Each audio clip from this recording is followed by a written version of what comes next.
And then I have Reverend Simpe Bediako, who is from High City Church. Thank you so much for joining us. Good afternoon, please. Good afternoon. Please, I hope you are doing well. We want to talk about the effects of irresponsible fatherhood on a child's life. Reverend Simpe Bediako, who would you also say your father is? I think he has said everything, yes, right? Yes, I said a lot. A lot, yes. Most of the things he said actually captures what a father should be. Okay. But maybe there are a few things I would want to add up. Okay. You see, a father, first of all, in my mind, should, in addition to what he said, should be a prophet. Okay. That prophetic thing is not actually our definition of a prophet, but a father gave a seed. Yeah. As a father, you give a seed to a woman. Yes. You should be able, when the child is born, to see what is in that child. Because if you are going to be a guide, then you must know what you are guiding him towards. In Hebrews, Bible says that when Moses was born, his parents recognized that he was a goodly child. Okay. So they saw in him that this is not an ordinary child. And even though the Pharaoh said that children should be killed, this one wouldn't be killed, so they hid him for 3 months. Yes. A father should be a pastor, a guide. When you have discovered what potential lies within your child, okay, when you are that father, you should be able to guide the child to that destiny. Just a guide. You can't force your will on him, but you guide. And I believe that a pastor must be a protector too. A pastor must be, a father must be a protector. Oh. That is very important. Yes. I'm sure that later on, as we go in, we'll discuss other things. Like, for instance, there is a psychologist, Erik Erikson, who talks about the 8 stages of human development. Okay. And he talks about the second stage, which is between the 18th month and the 4th year, when children would want to explore. A father should be present to allow the child explore the world into which he's been born into without getting hurt. All right.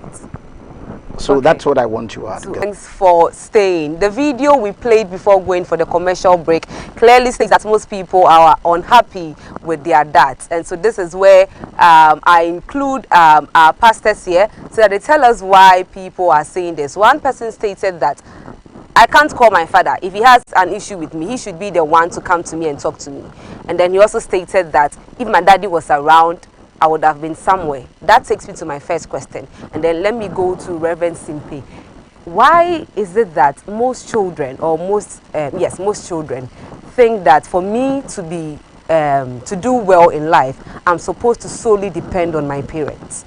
Because what the guy said means that because the daddy didn't take care of him, or because the daddy didn't do what was expected of him, that's the reason why he's where he is today. Probably if the dad was able to show him some care, support him or something, he would have been somewhere higher. So do you think that most you do rely on their parents? Yes. Well, it's not like they do. They should. Okay. Yeah, the Bible tells us very clearly that God put us in families because he wants godly children. All right. So if a child is born, that child must actually depend on his or her parents to be able to manifest the kind of potentials that are buried in the child. Okay. Yes, like initially when we started, I mentioned Erik Erikson, who said that at the first stage of human development, most of us depend on our primary caregiver, and that's our mother. That's when we want to find out whether we can trust the world we have been born into. So for instance, if a child is born and has a mother that promptly responds to their cry from birth to 18 months, that child develops the ability to trust. So for instance, a child that have not had that kind of care from a parent will be unable to trust a spouse in future. That's how it is. At the second stage, they want to explore. Primarily, they depend on daddy and father. I don't want you to restrict me. I want to move around. I want to find out what's in the world. But there is danger in the world. Yes. Somebody says that the whole world is carpeted with voodoo and juju. There is wickedness. That's what the Bible says. So there should be a father who will be there. So if I want to go to the gate, the father allows me to go to the gate, but must be there to guide me so I don't get hurt. And as you develop through life, you depend. At a certain stage, you don't solely depend on mother and father, but at the very early stages, yes. Okay, so assuming I'm 18 18, 19, 20, and then my daddy wasn't taking care of me. Even at the age of 18, 19, he was still not doing anything for me. I still can't depend on him, right? I'm supposed to fend for myself. What do you think? Usually, even from age 6 upwards, we don't solely, we depend on our parents perhaps for provision because we don't have. Exactly. But for proper development in life, you don't solely depend on your parents. Yes, because looking at the age of the guy, saying that if my daddy was able to take care of me, I would have been somewhere else. It clearly states that he was actually dependent on his dad. He was making it look like it is my daddy who is responsible to take me to school. He's supposed to do this, to do that. And because the daddy failed, he thinks the daddy has failed him. I think it's society, partly a society. Culturally, that's how a lot of us have been programmed. The women who give birth with the men themselves make the children think that your father must be present. But yes, it is true that the father must be present. But if daddy is not present and mommy is present, what did mommy do? Okay. You see, I think, you see, in the street, for instance, when I was watching the interview, I believe that most of the people said a lot of the things that would like to say. Yes. Most of them said, but then the bitterness, the cause of the bitterness, for instance, some people say that we don't make noise about Father's Day. Okay, where is Father's Day? Father's Day is a month after Mother's Day. Yes. How much is your salary? So if in May, if you bought a gift for your mother, took your mother out and everything, would you be able to raise more money and in June on the second Sunday, take your father out? This is the way we should look at it. I believe that most men are doing well. Most fathers are doing well. The kind of load they carry. But the noise is not necessarily because fathers are irresponsible. Just let us look. This is one side most of us have not looked at. If I have spent money, if I took my mother out for lunch in May, I may not be able to save more money to take daddy out. I was telling them at church today that I was looking for a background to design something to send to a father. And every background design I saw just had a flying tie and a cufflink box. So even conceptually, we are saying that all that he deserves is a flying tie and a cufflink box. It is just how society and culture have programmed it. That is not to say that it's not the responsibility of the father to take care of the home. Sure. Yes, there was one thing I even wanted to touch on, which I believe is very important. We said irresponsible fathers. The truth is there is nothing like an irresponsible father. Maybe I should look into the cameras and speak this way. Sure. There is nothing like an irresponsible father. All there is are irresponsible men who impregnated unsuspecting women. Yes, because, okay, let me ask you. In what way does ejaculating change the psychology of a man? The only thing a man loses if he ejaculates is energy. Sure. So if you allow a child to impregnate you and you tell him I'm pregnant, he doesn't become a man just because you got pregnant. Exactly. He was a child. So the problem mainly is if women will stop sleeping around with irresponsible men, there will be no irresponsible father. Wow. An eagle would not mate with a male eagle until the male eagle is able to pick up a weight which is heavier than an eaglet. So an eagle, the female will fly, pick a weight, move to the highest cliff, drop it. A male eagle who wants to mate with the female must be able to catch it before it falls to the ground. And the principle is, if I hatch my eaglets with you, and then an eaglet falls from the nest, would you be able to save that child? The eagle, first of all, would not mate with a man except the man has proven to be responsible. How many women go to the street and test for responsibility before they allow a man to impregnate her? They are looking for a man who will last for 2 hours. They are looking for a man who is this. They are looking for a man who is that. Apart from a few animals I've researched, there is no animal on earth that even mates up to an hour. Not even an elephant or a lion. But most women go to the street. You pick an irresponsible man who has shaved his beard, allow him to impregnate you, and when he is being an irresponsible father, you don't understand. The truth is, I will say it again, most fathers are not irresponsible. If any father is irresponsible, he was an irresponsible man who impregnated an unsuspecting woman. Okay. I'm telling you, and I'll say it again, if women would do due diligence to get pregnant with responsible men, there will be no irresponsible father. Somebody asked me, how would I know the man is responsible? I'll tell you. One simple thing is this. I met Akosua Fufali. I don't know her. We met just about 2 weeks. She was impressed with my demeanor and how I came across. She was willing to sleep with me. But the question is, I met her just 2 weeks ago. Yes. I don't know anything about her. I don't know how many men she's dated. I don't know what disease she has. I'm willing to have unprotected sex with her. It's the first sign that I'm irresponsible. Because the 7 minutes of pleasure could give me a disease that I would have to battle for 50 years. Exactly. And so a responsible man who just met a lady on one night stand should never expect that the lady said, I'm pregnant. What do you mean by that? It was one night stand. How could I have had sex with you unprotected? It's the first sign that I'm stupid. And if you allowed me to impregnate you, don't come back and say they're irresponsible fathers. It's just that the man was irresponsible. But secondly, some men become irresponsible because life happens to them.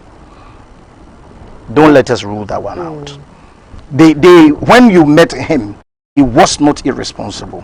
But sometimes life happens to him. Yeah. Sometimes they got sick along the way. And respectfully, Yes. men, when they become mentally ill, are not easily detected. Somebody told me something. If you find a man crying over a woman, it means he doesn't know where alcohol is sold. Okay. Yes. When a woman breaks the heart of a man and he knows where alcohol is sold, he won't cry. He gets drunk and go to sleep. So lots of men, when we married them, were responsible. Along the line, they have become sick. But because they are depending on alcohol, we are not seeing it. So sometimes the gentleman blaming his father should first of all even try to get close. There is nothing like my father should call me. Yeah. What do you mean by your father should call you? You are a handsome man. Who gave you that look? It's your father and your mother together. Yeah. If he gave you nothing at all, he gave you that look. That makes you a fine boy. It is the son who goes to look for his father, not the father. It should be, let us be a little bit considerate. Especially, please, friends, when we are dealing with our fathers, let's be considerate. Because on the shoulders of many men are weights that you have no idea of. Let me tell you, look at this. We read a lot of stories these days. A man takes care of children, 3 children, for 21 years. Wants to take them abroad. DNA says that none of the 3 is his child. We hear this news every day. Yes. You think that if we don't know God and have faith in God, and if we're not blessed to have married Christian women, would I want to give all my strength to take care of children I'm not even too sure are mine? These are issues that are asking, and usually, you see, we simplistically just say that there is nothing like irresponsible fathers. Okay. But the only thing is that don't think that just because you told me you are pregnant, I have changed. If I was immature before you got pregnant, I'm still very matured when you got pregnant. The only person who changes when they get pregnant is a woman. Okay. So women are also the contributing The factor. greatest contributing factor. Okay. One pastor says that if we are too easy to be moved to remove, men will not be responsible. Can you please repeat that? If we are too easy to be moved to remove, men will not be responsible. I see. You see, that's where I don't know. That's why I'm saying that. Yeah. Let us first of all understand that somebody mentally ill cannot go to the clinic himself.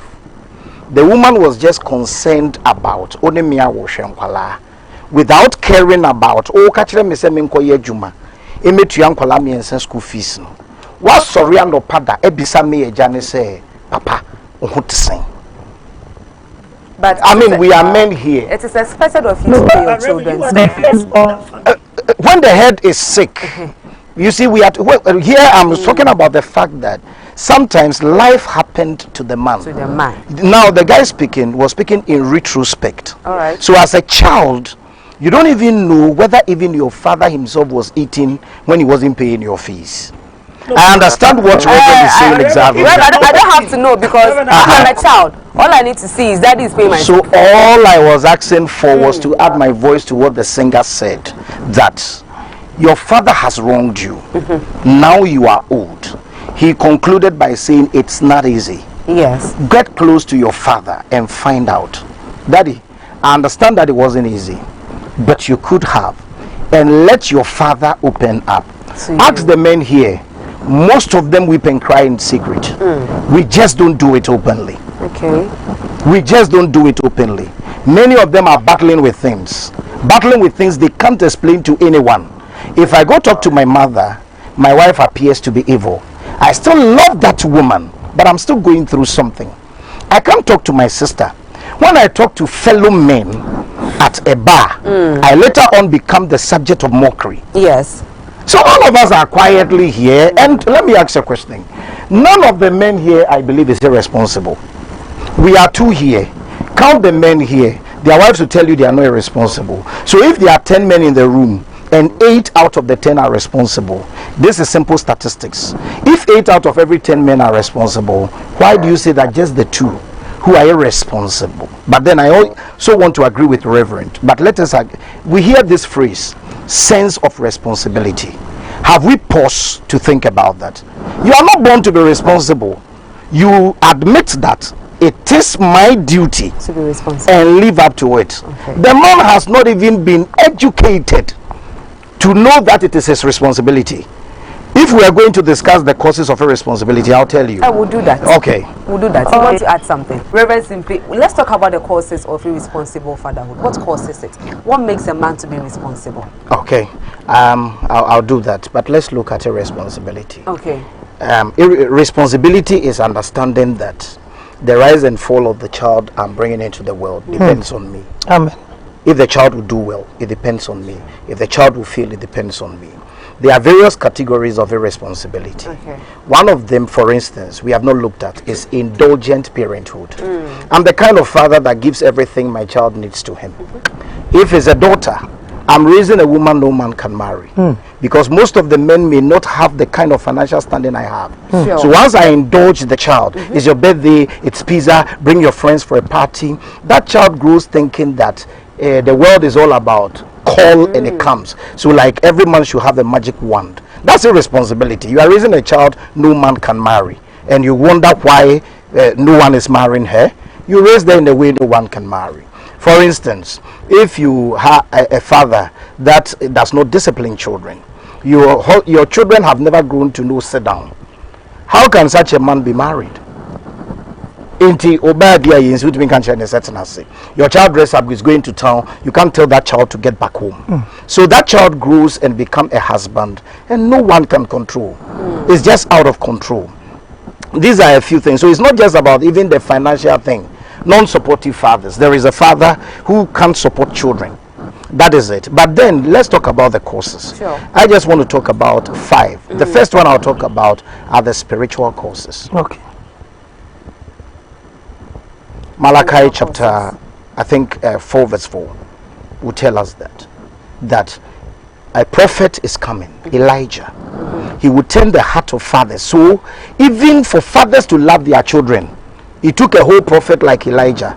And when he was unable to succeed, the same anointing came on John the Baptist. Yes. To turn the heart of fathers to children. It is not a natural thing for a father to love a child. It's a spiritual thing. We learn it from God. I don't know, cross check for me. It should be Malachi. He said, lest I will come and smite the land with a curse.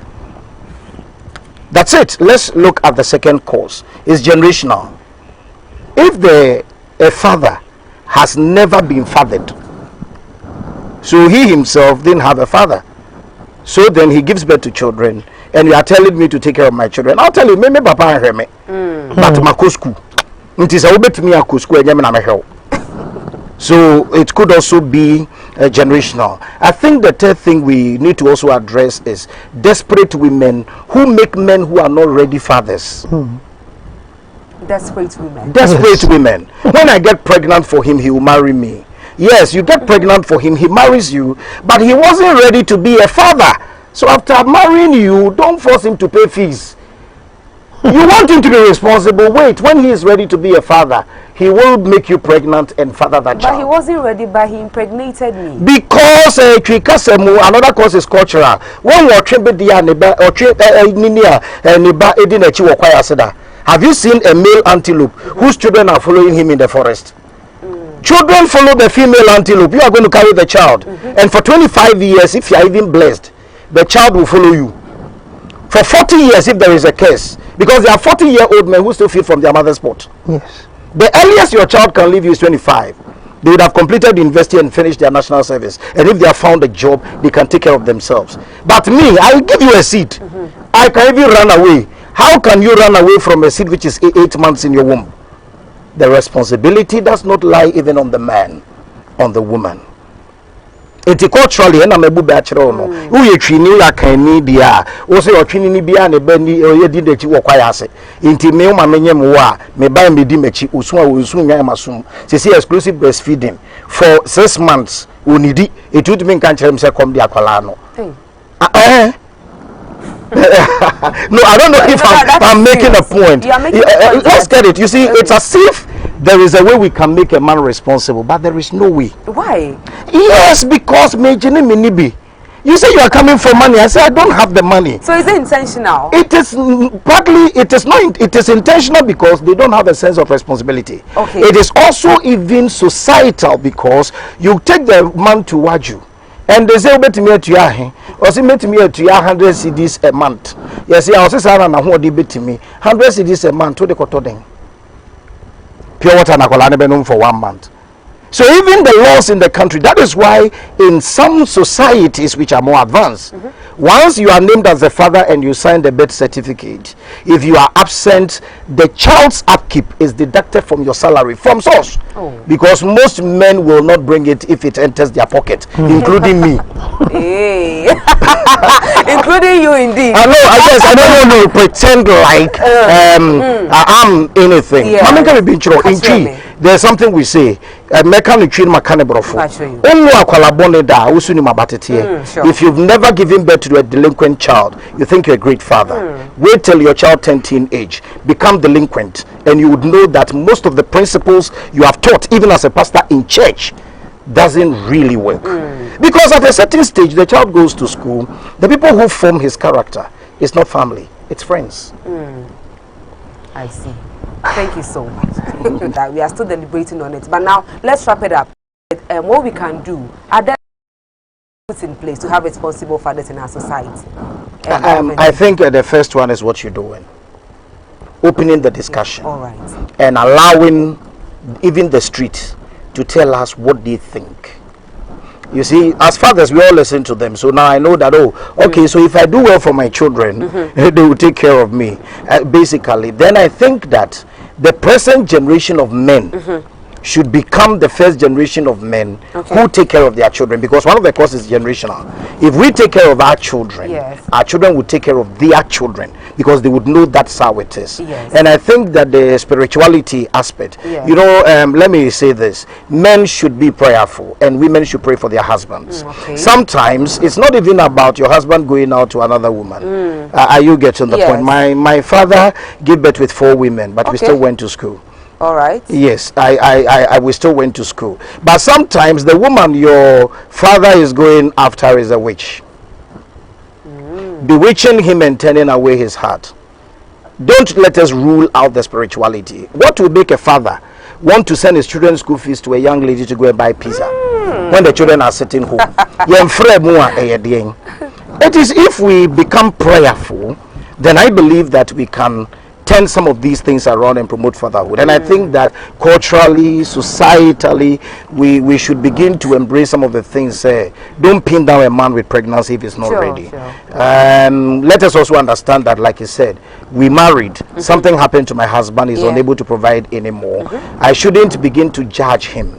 I should try to understand him, help him come back on his feet. Sometimes what the man is dealing with is a bit too much than he can even handle himself. Pastor said that's why you belong to a church. Most of the men are not bold to come to church to speak to us, because very often, as a pastor myself, when I sit with a couple, I tend to believe the woman more than the man. Why?